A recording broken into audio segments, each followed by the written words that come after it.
Throughout all of human history, billions of people were born, lived, and died. All passed through the same dark door that separates this world from the next. All faced the same inevitable destiny that has pursued every human being since Eden. All except two. Elijah was one of them, a man who walked on this earth, breathed the same air you breathe, felt hunger and thirst. A man who knew fear, loneliness, despair. A man who simply never experienced death. Heaven opened and a chariot of fire descended to fetch him. But before understanding why Elijah ascended alive, you need to understand who he really was. And the answer is not simple, because Elijah was not a priest from a noble family with lineage registered in the temple archives. He was not a scribe trained in the rabbinic schools of Jerusalem. He had no political connections or alliances with the royal house. The biblical text presents him abruptly, almost violently in its simplicity. Elijah the Tishbite, from among the inhabitants of Gilead. That's all. No elaborate genealogy, no spiritual resume, no religious pedigree. A man from nowhere, from a rugged mountainous region east of the Jordan. He emerges from anonymity and enters directly into the palace of Israel's most powerful king. Gilead was on the other side of the Jordan, land of shepherds and farmers. Far from the centers of power, distant from the palace intrigues of Samaria. The mountains there were steep, the valleys deep, the people rustic and forgotten. It wasn't the kind of place that produced famous prophets or recognized religious leaders. It was the kind of place that the Samaria establishment completely ignored, and it was exactly from there that God chose to bring forth his spokesman. Elijah appears before Ahab without prior warning, without a letter of introduction, without visible credentials. The first thing that comes out of his mouth is a declaration that defies all the political and religious power of the nation. As surely as the Lord, the God of Israel, lives, before whose presence I stand, there will be neither dew nor rain in these years, except by my word. Try to grasp the audacity of that declaration in its historical context. Ahab had ruled Israel for years with a firm hand and strategic vision. He had a professional army well-trained and equipped with the best weapons of the era. A luxurious palace in Samaria built with cedars from Lebanon and imported ivory. International alliances with neighboring nations that guaranteed peace and trade. He was a skillful politician who expanded borders and built fortified cities.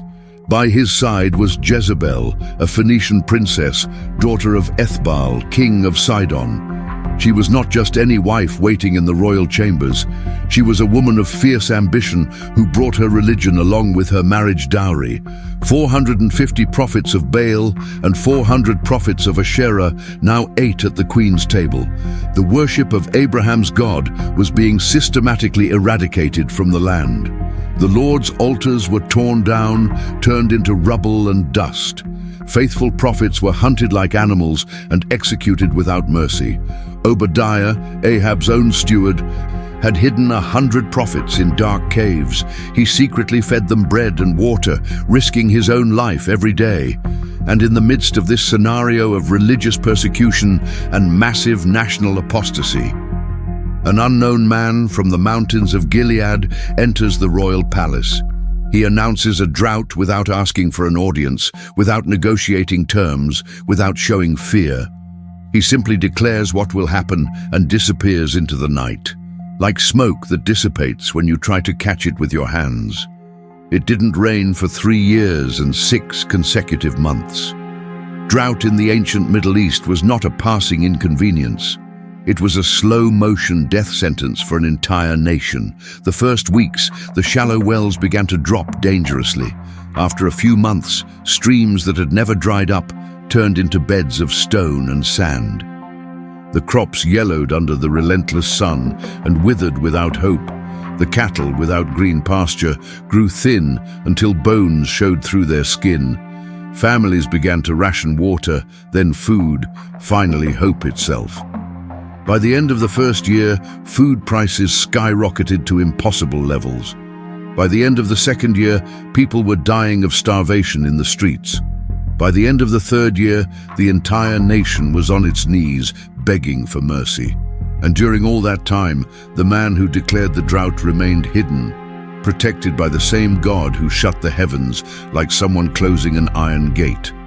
First, God sent Elijah to the brook of Cherith, east of the Jordan. There, while the nation slowly dried up, the prophet drank fresh water from the stream, and food came from an impossible source that defied all natural logic. Ravens, birds considered unclean by Mosaic law, scavengers by nature. They brought bread and meat in the morning, bread and meat in the evening, every day for endless months without failing a single time. No one knows where this food that kept the prophet alive came from, whether the ravens stole from human tables in nearby villages, whether God created the food from nothing each dawn. The text doesn't explain the mechanism, it merely records the incontestable fact. Ravens feeding a fugitive prophet while a king searched for him to kill him. The irony was so thick you could cut it with a knife.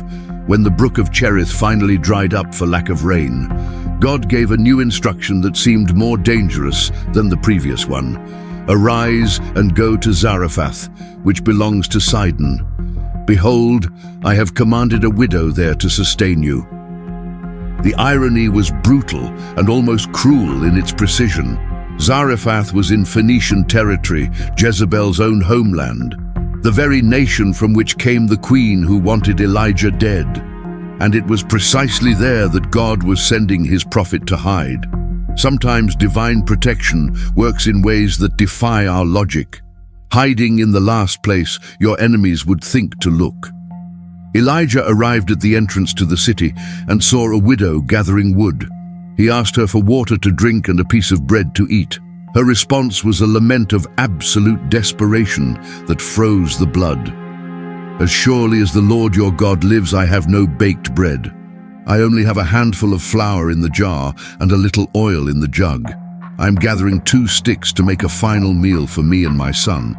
We are going to eat it and then die of starvation in this house. Imagine the scene with all its painful and desperate details. A woman skeletal from prolonged hunger, skin stuck to bones. A child with sunken eyes clinging to her ragged and dirty clothing. A few dry sticks in the trembling hands of a desperate mother, and a stranger asking for the little she had left between life and death. Elijah's response seemed cruel, almost inhuman in its demand. Do not fear, go and do as you have said.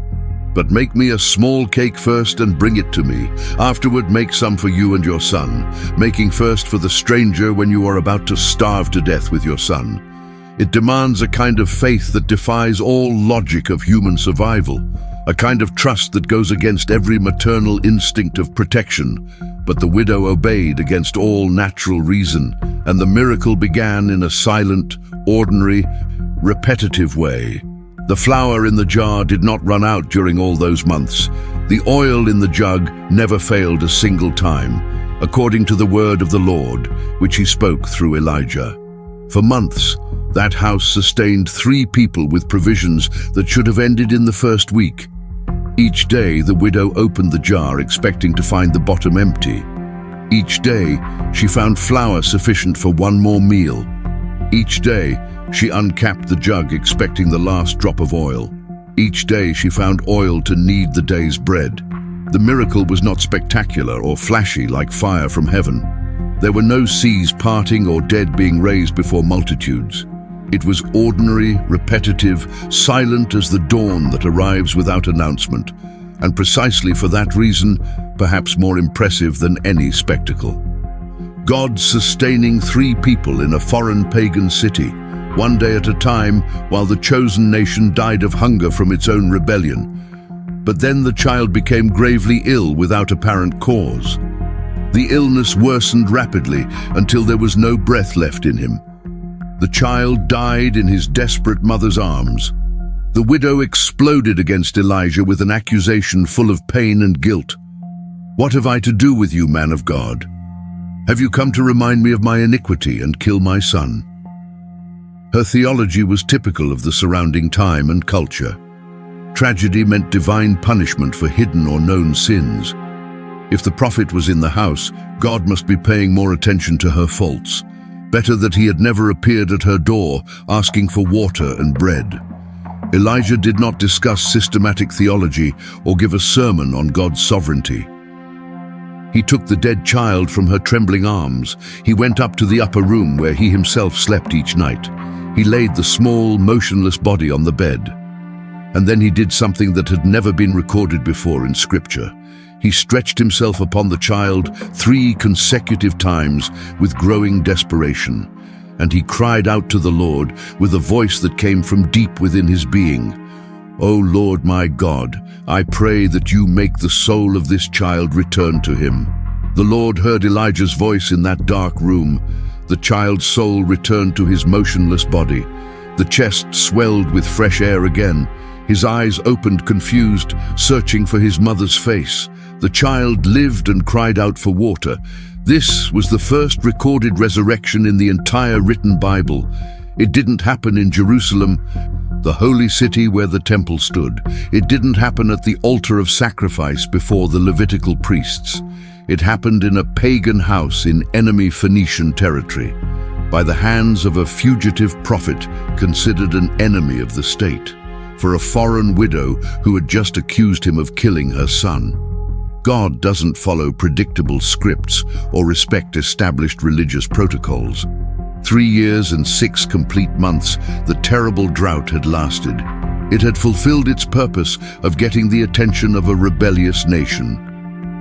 And then the word of the Lord came to Elijah with new instruction. "Go and present yourself to Ahab, for I will give rain upon the face of the earth." The reunion between the prophet and the king was tense, like a rope about to break. Ahab had searched for Elijah in every surrounding nation and kingdom.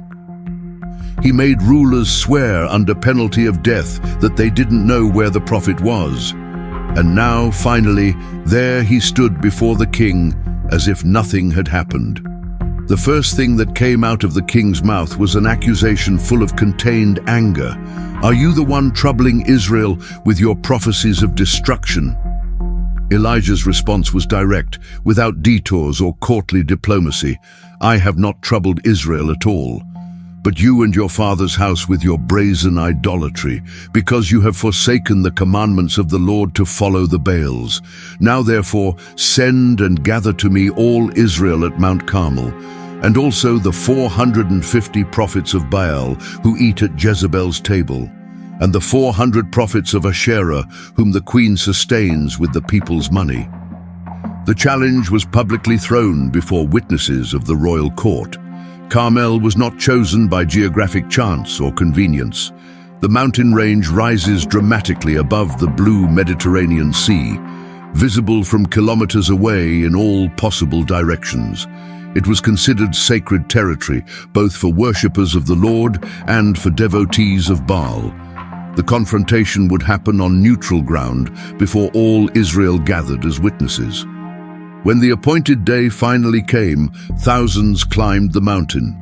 On one side, 450 prophets of a state religion, sponsored by the queen with unlimited resources from the royal palace, fed with the best food, dressed in fine linen garments, supported by all the government structure and military power. On the other side, a single man from Gilead, known as the Tishbite, wearing a rough, hairy mantle, with no visible allies or personal army, with nothing except the word that God had placed in his mouth. Elijah began by confronting the gathered people, not the false prophets. "How long will you waver between 2 conflicting opinions? If the Lord is God, follow him with all your heart. If Baal is God, go after him without looking back." The people did not answer a single word of commitment or conviction. They were paralyzed between 2 loyalties they could not reconcile, wanting to please God and the king at the same time without offending either, trying to keep one foot in each religion as a safe bet. Elijah did not tolerate this spiritual ambiguity that destroyed true faith. The rules of the challenge were simple and clear to all present. 2 bulls of the same size and age, 2 stone altars. Prepared and dry wood, no human fire permitted under any circumstance. Each side would invoke their god with the prayers and rituals of their religion. Whoever answered with fire from heaven would be recognized as the true God. The people agreed because it was fair and verifiable. The prophets of Baal began their invocation early in the morning. They prepared the altar with large stones, cut the bull with ritual knives. They arranged the wood in perfect order and began to invoke with loud voices. "O Baal, answer us! O Baal, answer us!" The voices echoed through the mountain like distant thunder that brings no rain. They jumped around the altar in a ritual dance that lasted endless hours. The sun rose in the clear sky. Sweat ran down desperate faces. Their voices became hoarse from so much shouting without any response. But there was no voice, nor anyone answering, nor anyone paying attention. At noon, when the sun burned strongest overhead, Elijah began to mock them with irony that cut like a razor. "Cry aloud, for he is a god. Perhaps he is meditating on profound matters of the universe, or he has gone somewhere on important business, or he is on his way back from some meeting with other gods. Perhaps he is sleeping peacefully and needs to be awakened." The mockery was calculated to expose the powerlessness of the mute idol. Each suggestion revealed the absurdity of worshipping wood and stone. If Baal was real and controlled storms and fertility, why couldn't he answer? If he was powerful as his prophets proclaimed, why did he need to be awakened? The prophets intensified the ritual with growing and visible desperation. According to their pagan custom, they cut themselves with knives and sharp lances until they shed abundant blood upon themselves and upon the altar. It was common practice in fertility cults to awaken divine attention. They continued shouting, dancing, bleeding until the hour of the evening sacrifice. Passing noon, approximately 9 hours of frenzied non-stop invocation, 9 hours of exhausting dance under the scorching desert sun, 9 hours of screams that tore throats and cut skin. And the result was exactly the same as at the beginning of the morning. There was no heavenly voice, nor anyone answering from heaven, nor anyone paying the slightest attention to all that bloody spectacle. Then Elijah called the people to come closer to observe. "Come near to me and see what the Lord is going to do." All approached in expectant silence, tired of waiting. The prophet began by repairing the altar of the Lord, which was in ruins. He did not build a new altar with stones brought from another place. He restored the ancient one that had been torn down by order of the queen. He used 12 stones according to the number of the tribes of the sons of Jacob. Israel was politically divided into 2 hostile kingdoms, but spiritually before God, it remained one nation. One nation with 12 tribes descended from the 12 sons of Jacob. The stones were a public declaration of indestructible spiritual unity.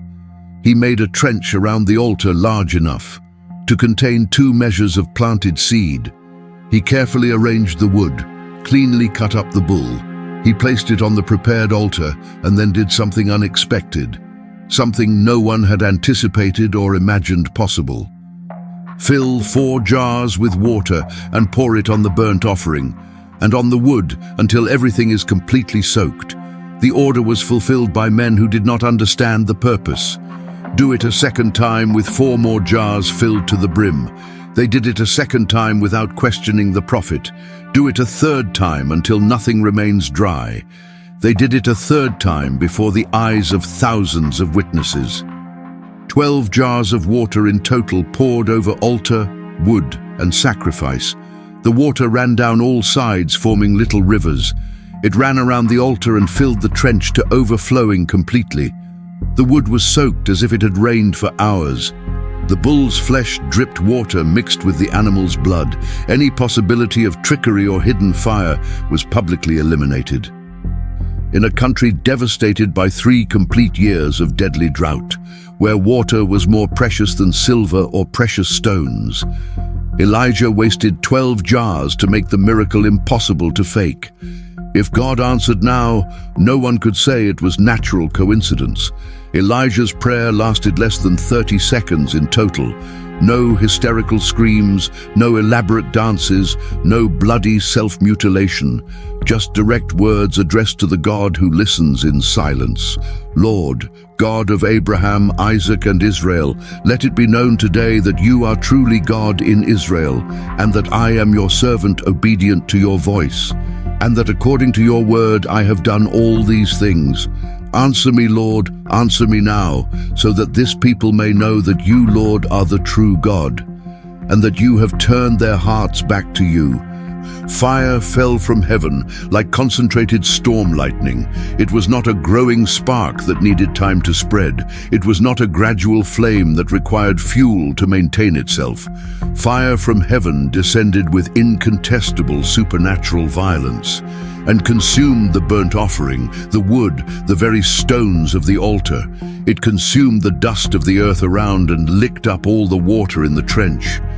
Everything disappeared as if it had never existed in that place. The stones turned to ash finer than ground flour. The water evaporated instantly, leaving the earth dry and cracked. The entire altar was consumed as if heaven had erased it. The people saw the fire descend and fell with their faces to the ground, trembling. The Lord is God. The Lord is truly God. The confession echoed throughout the mountain like thunder that doesn't cease. 3 years and 6 months of drought, watching the closed sky. 9 hours that same day, watching Baal's prophets fail miserably. 30 seconds of prayer and fire from heaven, answering incontestably. Doubt had nowhere to hide or defend itself with. Elijah gave immediate orders without consulting the present king. Seize the prophets of Baal, let none of them escape. 450 men were captured by the enraged people. They took them to the brook of Kishon in the valley below Carmel. There Elijah executed them all without exception or mercy. It was mass execution, brutal from a modern civilized perspective, but according to Mosaic law that governed Israel by divine mandate. False prophets who led the people astray deserved the death penalty. Elijah was fulfilling what the law clearly commanded, and what the kings had neglected out of cowardice or political convenience. After the execution, Elijah climbed to the summit of Carmel again. He bowed down to the ground, put his face between his knees, and said to his young servant who always accompanied him, "Go up now and look toward the sea on the horizon." The boy went up obediently, looked with attention, returned with his report. There is absolutely nothing visible in the entire clear sky. Elijah sent him back 7 consecutive times to observe. On the 7th time, the servant's answer changed completely. Behold, a small cloud like a man's palm, rising from the sea toward us slowly. It was sufficient sign for the prophet who knew his God. Elijah sent word to Ahab to go down quickly in his chariot, before the rain stopped him on the muddy road. And while Ahab prepared his royal chariot pulled by swift horses, something extraordinary and supernatural happened again with the prophet. The hand of the Lord came upon Elijah with power that defied nature. He girded up his loins with his mantle to run without stumbling, and ran ahead of Ahab to the entrance of Jezreel in the plain. Jezreel was approximately 30 kilometers from Mount Carmel. Elijah ran that entire distance ahead of trained royal horses. A man of advanced age, after a full day of intense confrontation, he surpassed the speed of a chariot pulled by the kingdom's best horses.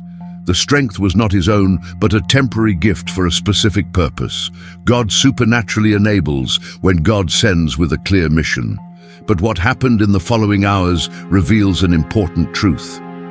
Elijah was not a superman immune to fear or human weakness. Ahab told Jezebel everything Elijah had done that day, and how he had killed all the prophets by the sword without mercy. The queen was not impressed with the fire descended from heaven. She did not bow before the incontestable demonstration of divine power. She sent a messenger to Elijah with a threat that froze the blood. So may the gods do to me, and even more, if by this time tomorrow I do not make your life like one of theirs. And the man who faced 450 prophets completely alone, the man who brought down fire from heaven with 30 seconds of prayer, the man who ran faster than royal horses with supernatural power, that same man fled terrified toward the southern desert. He left his servant in Beersheba on the border and continued alone. He walked one more day deeper into the absolute nothingness of the desert. He sat down under a solitary juniper tree and asked to die right there. "It is enough now, Lord. Take my life now, for I am no better than my fathers who died before me." Deep depression after spectacular and incontestable victory. The pattern is more common than it seems in God's servants. Extreme physical exhaustion after prolonged superhuman effort. Violent emotional discharge after tension maintained for years. Unfulfilled expectation that everything would change after Carmel. And now the same queen as before continued in absolute power. With the same bloodlust, the same resources to hunt him down. God did not rebuke the broken prophet in his lowest moment. He did not give a theological sermon about lack of faith or spiritual cowardice. He sent an angel with hot food and fresh water from heaven. "Get up and eat, because you need strength to continue." Elijah ate, drank deeply, and fell asleep under the tree. The angel came back a second time with more heavenly provision. "Get up and eat, because the journey ahead of you is very long." Elijah ate and drank again with recovered appetite, and with the strength from that supernatural food from heaven. He walked 40 days and 40 complete nights without stopping, until he reached Horeb, the mountain of God in the desert. Horeb is another name for Mount Sinai, where it all began, the same place where Moses saw the burning bush that was not consumed, the same place where Israel received the law engraved in stone, the most sacred place in all of Israel's history up to that moment. And it was there in a dark cave that God found his broken prophet. The question came direct without detours or diplomatic preambles. "What are you doing here, Elijah, hiding in this cave?" The response was an outpouring of self-pity and perceived loneliness. "I have been very zealous for the Lord God of hosts, because the children of Israel have forsaken your sacred covenant. They have torn down your altars until not one stone remains on another. They have killed your prophets by the sword without any pity. Only I am left alive, and now they seek to take my life too." God did not respond with words of comfort or immediate correction. He responded with a demonstration of power that would shake the prophet's soul. "Go out of the cave and stand on this mountain before my presence." And behold, the Lord passed by with a terrible manifestation. A great and powerful wind that tore the mountains apart like paper. It broke the rocks before the Lord with unimaginable violence. The earth trembled, dust rose in dense clouds. The noise was deafening like 1,000 concentrated storms, but the Lord was not in the wind, however powerful it was. After the wind, an earthquake that shook the foundations. The ground trembled beneath the frightened prophet's feet. The cave swayed like a ship in a furious storm. Stones fell from the heights, striking the ground. But the Lord was not in the earthquake, however violent it was. After the earthquake, fire consuming everything in its path. Flames devoured the dry vegetation around the mountain, intense heat that burned the very air he breathed, blinding light that made it impossible to keep eyes open. But the Lord was not in the fire, however impressive it was, and after the fire came something completely unexpected, a gentle and soft voice like the whisper of a gentle breeze, a silence that spoke louder than all the tempests. A stillness that penetrated deeper than any earthquake. Elijah covered his face with his mantle reverently and went out to the entrance of the cave to listen. The question was repeated exactly the same as before. "What are you doing here, Elijah, after all you have seen?" The response was identical word for word without any change. Elijah had not yet learned anything from the manifestation. He remained trapped in the same self-pity and distorted perception. But God continued with specific and concrete instructions. "Go, return by your way to the wilderness of Damascus. When you arrive there, you shall anoint Hazael as king over Syria, and Jehu son of Nimshi you shall anoint as king over Israel itself, and Elisha son of Shaphat you shall anoint as prophet in your place." 3 anointings that would change the course of history. 3 instruments of judgment against the corrupt house of Ahab. Elijah was not alone, fighting impossible battles without help. God had a plan that involved nations, kings, and a successor. And then came the direct correction of false self-pity. "Also I have left in Israel 7,000 people faithful, all the knees that have not bowed to Baal, and every mouth that has not kissed him in idolatrous worship. 7,000 faithful whom Elijah did not know or had seen, 7,000 who maintained the faith in silence while he thought he was alone." The loneliness he felt was emotionally real in his heart, but it was completely false from the perspective of facts. God always preserves a faithful remnant in the midst of apostasy. Elijah descended from the mountain with a new mission and corrected perspective. He found Elisha plowing with 12 yoke of oxen in the field. The young man worked with the 12th yoke personally. Prosperous family with abundant resources and assured future. Guaranteed work inheriting his father's land. Economic stability and respect in the local community. Elijah passed by him and threw his mantle over his shoulders. He did not say a single word of explanation or invitation. Just the prophetic gesture loaded with eternal significance. Elisha understood immediately, without need for additional words. He left the oxen abandoned in the middle of the furrow. He ran after Elijah with a decision that admitted no doubt. He asked only to be able to say goodbye to his parents before leaving. Elijah's response was enigmatic and challenging. "Go back. What have I done to you?" It was not formal permission or authoritarian prohibition. It was a test of commitment that demanded a free personal decision. The divine call requires a voluntary response without external coercion. Elisha returned to his father's house, but not to stay comfortably. He took the yoke of oxen he had just used and sacrificed them. He cooked the meat using the wood from the farming implements and gave it to the gathered people to eat as a final farewell. Then he rose with absolute determination and followed Elijah, serving him faithfully in everything the prophet needed. The gesture was definitive and completely irreversible. He sacrificed the oxen that were his main work tool. He burned the plow that was his means of guaranteed livelihood.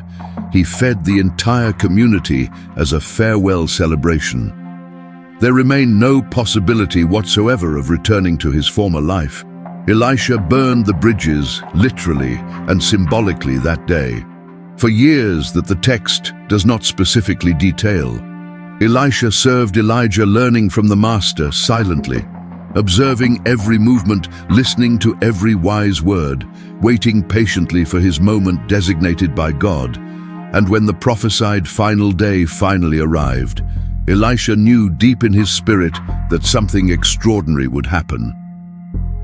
2 Kings chapter 2 narrates the final hours with the precision of an eyewitness who saw everything directly.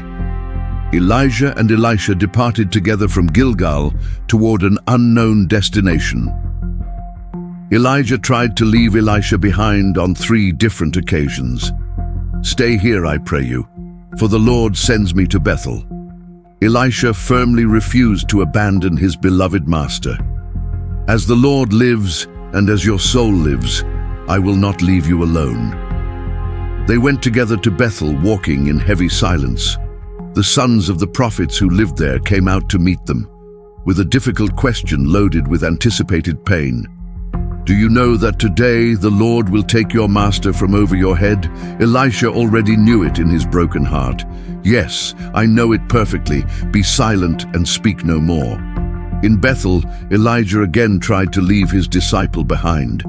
Elisha, stay here now, for the Lord sends me to Jericho. Elisha repeated his refusal with the same iron determination. As the Lord lives, and as your soul lives, I will not leave you. They went together to Jericho under a sky that seemed heavier. The sons of the prophets of Jericho asked the identical painful question. Elisha gave the identical curt response, asking for silence. In Jericho, the third and final attempt at separation. Stay here because the Lord sends me to the Jordan. For the third consecutive time, Elisha refused to stay behind. As the Lord lives, and as your soul lives, I will never leave you. 50 men of the sons of the prophets followed them. They stopped at a distance, watching from a safe distance. Elijah and Elisha finally arrived at the bank of the Jordan. The river ran full and rushing as always at that time. With no visible bridge, no available boat to cross, Elijah took his distinctive mantle, rolled it up firmly, and struck the waters with incontestable prophetic authority.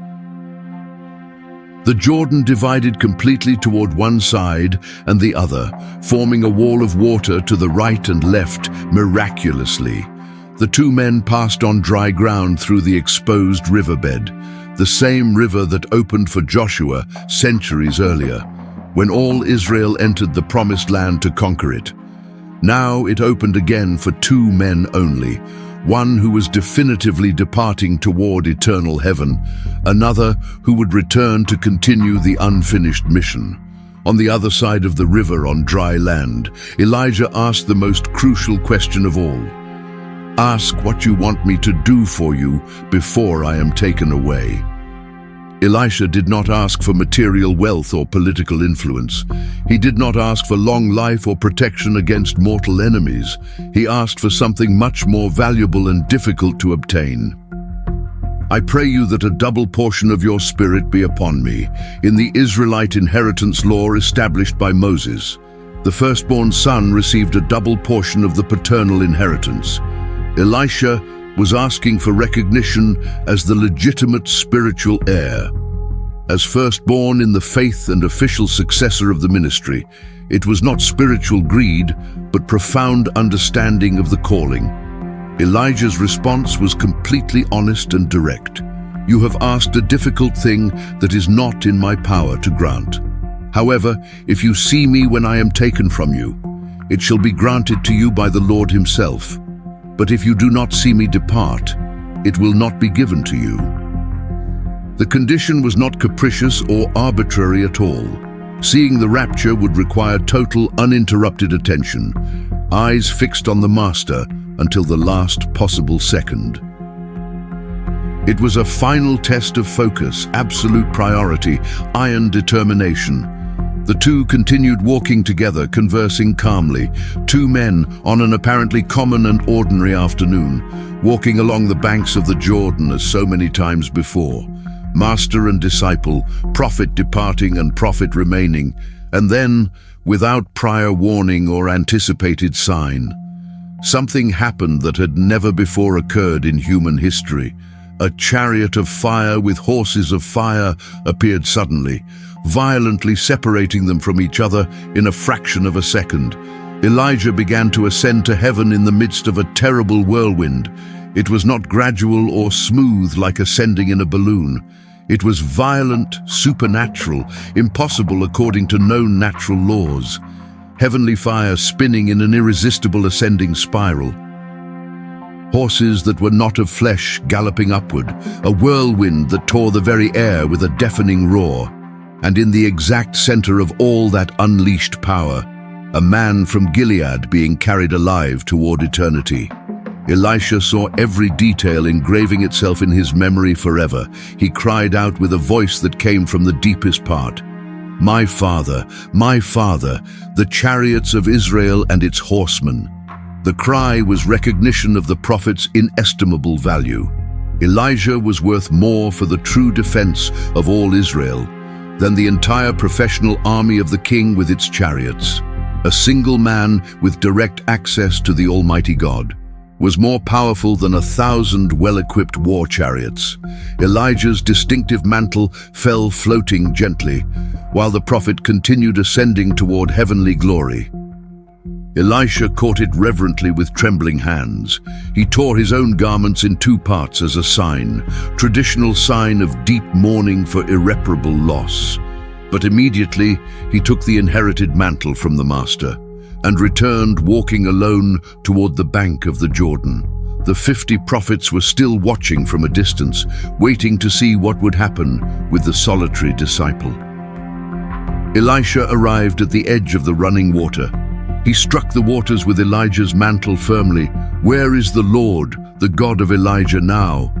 The waters of the Jordan divided exactly the same, forming a solid wall to right and left again. Elisha passed on completely dry land without getting wet. The sons of the prophets saw from afar and understood. The spirit of Elijah definitely rests upon Elisha. They came to meet him walking quickly and bowed before him to the ground with reverence. The transition was complete and undeniably confirmed. The prophetic mantle had passed to worthy hands. The sacred mission continued under new anointed leadership. But the question continues resonating through 3 millennia. Why was Elijah taken alive without experiencing death? What deep meaning does that unique event have? Theologians, historians, and scholars propose varied answers. Some point to the incontestable public testimony given. Elijah lived in an era of almost total apostasy, when the vast majority abandoned the true faith. He remained absolutely firm without compromising anything. The rapture was a visible public declaration that radical faithfulness has glorious eternal consequences. Elisha saw it with his own physical eyes. The 50 prophets were direct eyewitnesses. The record was carefully preserved by scribes so that future generations would know without a doubt that God powerfully honors those who faithfully honor him. Others point to the clearly prophesied future mission. The prophet Malachi, writing 400 years later, recorded a specific promise from the Lord himself. "Behold, I will send you Elijah the prophet. Before the great and terrible day of the Lord comes, he will turn the hearts of the fathers to the children, and the hearts of the children to their broken fathers, lest I come and strike the earth with a curse."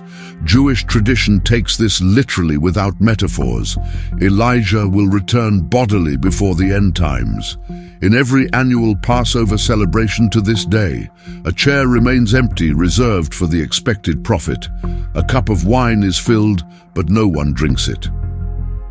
The door opens symbolically toward the dark night. Perhaps this will be the night when Elijah finally returns. Christian tradition sees in John the Baptist partial fulfillment. Jesus clearly affirmed in the Gospel of Matthew chapter 11, "And if you are willing to receive it, he is that Elijah who was to come." John came with the spirit and power of Elijah revived. He dressed in rough camel's hair like the Tishbite. He ate locusts and wild honey from the desert. He confronted kings without fear of mortal consequences. He prepared the way of the Lord, crying out in the wilderness. But John died beheaded in a dark prison. Whether it was complete or partial fulfillment remains debated. There is also the extraordinary episode of the Transfiguration, complete centuries after the rapture at the Jordan. On a high mountain apart from noisy crowds, Jesus took with him only Peter, James, and John. There he was transfigured before them visibly. His face shone bright as the noonday sun. His garments became white, radiant as pure light. And 2 men appeared conversing with him familiarly, Moses, who died on Mount Nebo centuries earlier, and Elijah, the man who ascended in a whirlwind of fire, the one who was taken alive without tasting death. He descended again in a temporary and specific way, to converse with Jesus about his upcoming departure. That would happen in Jerusalem through cross and resurrection. Moses represented the law given at Sinai. Elijah represented all the prophets who spoke. Both testified publicly before 3 disciples that this man from Nazareth was exactly the one to whom all sacred history pointed. The fulfillment of promises made from ancient times. Some scholars go further in careful speculation. Hebrews chapter 11 lists heroes of true faith and affirms that all died without receiving fulfilled promises. But Elijah did not die physically like all of them, nor Enoch, who was also translated without seeing death. Revelation chapter 11 mentions 2 future witnesses who will prophesy for exactly 1,260 days with supernatural power to completely shut the heaven so that no rain falls during the time of their prophecy. Exactly the same thing Elijah did in Israel. Would Elijah and Enoch be the 2 witnesses of the end time? The only 2 men who never experienced physical death? Will they return to complete a pending prophetic mission? Speculation continues among sincere believers. But what we know with absolute certainty is limited. A completely ordinary man from a despised region was called by God for an extraordinary, impossible mission. He confronted the most powerful religious system of his era. He accomplished the impossible on Mount Carmel before thousands. He fled terrified toward the desert from a woman's threat. He was completely restored by God on Mount Sinai. He trained his successor with patience for years, and on a specific day, recorded by a faithful witness, before eyes that saw and recorded everything in detail. He ascended alive toward heaven without leaving a body behind. The Apostle James, in a New Testament letter, makes special emphasis on his shared humanity. Elijah was a man subject to passions like ours. The Greek word for passions means human weaknesses, natural limitations, uncontrollable emotions, paralyzing fears. Elijah felt fear that completely froze his blood. Elijah fell into deep depression after victories. Elijah felt alone when thousands remained faithful, and even so, when he prayed with simple faith. Heaven itself obeyed his broken human voice. To this day, after 3,000 years, secular historians and believing theologians debate the meaning of that inexplicable event on the banks of the Jordan. Jewish tradition hopefully awaits the prophet's return before the great final day of divine judgment. Christian tradition sees fulfillment in John the Baptist, though it recognizes the possibility of additional future fulfillment. Secular scholars seek impossible naturalistic explanations, but the carefully recorded facts remain unalterable. A man walked on this earth for decades. He confronted powerful kings without armies to back him up. He challenged religious empires with only his prophetic word, and on a specific day, before a reliable eyewitness, who recorded every detail for generations to come. He disappeared toward heaven without leaving a body for burial. The mantle fell floating gently toward dry ground. The prophet ascended wrapped in fire and heavenly whirlwind, and 3,000 years after that extraordinary day, his name is still pronounced with profound reverence at Jewish Passover tables around the entire world, with an empty chair waiting for his promised return, with a filled cup that no one drinks awaiting the guest, with a door open toward the dark night of the world, hoping that perhaps this will finally be the night when the Tishbite from Gilead crosses the threshold again. Some stories do not end with a definitive period. They merely remain suspended awaiting future fulfillment, like prophecies written on preserved ancient parchment, awaiting the day designated from the foundation of the world, to reveal their complete and glorious meaning. When heaven is completely silent to our cry, it is not because God is absent or indifferent to pain. It is because he wants to be heard in profound silence, where his soft voice penetrates deeper than tempests and transforms broken hearts into useful vessels again. Elijah was not raptured because he was perfect without flaws. He was raptured because he remained faithful despite flaws, because when everyone else bowed the knee before idols, he stood firm even though he trembled with fear. because true faith is not the absence of human weakness. It is trusting God precisely in the midst of weakness. It is believing when everything indicates you should give up. It is remaining when logic advises fleeing quickly. It is praying one more time when previous ones were not answered. It is hoping against all visible earthly hope. If today you find yourself in your own desert of loneliness, thinking you are the only one who remains faithful still, remember that God always preserves a hidden remnant, 7,000 knees that never bowed under pressure, 7,000 mouths that refuse to kiss what is false.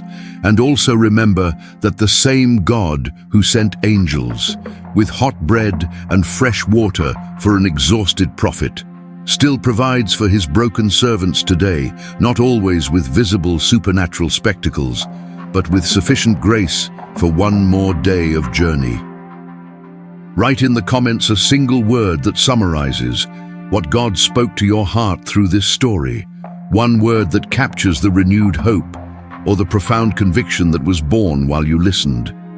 May your word be a declaration of living faith. Elijah ascended, but his mantle fell for another. The mission never depended on a single mortal man. God always has a plan of generational continuity. He always prepares successors for work that does not end, until all promises are completely fulfilled.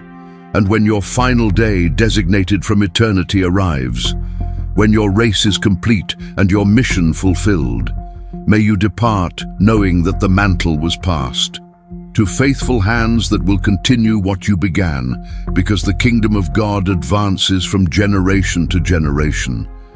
He did not explain all the suffering endured in the desert. He did not give theological answers to every question formulated. He simply revealed himself in the midst of inexplicable pain. And that revelation of his presence was sufficient to transform desperation into eternally renewed hope.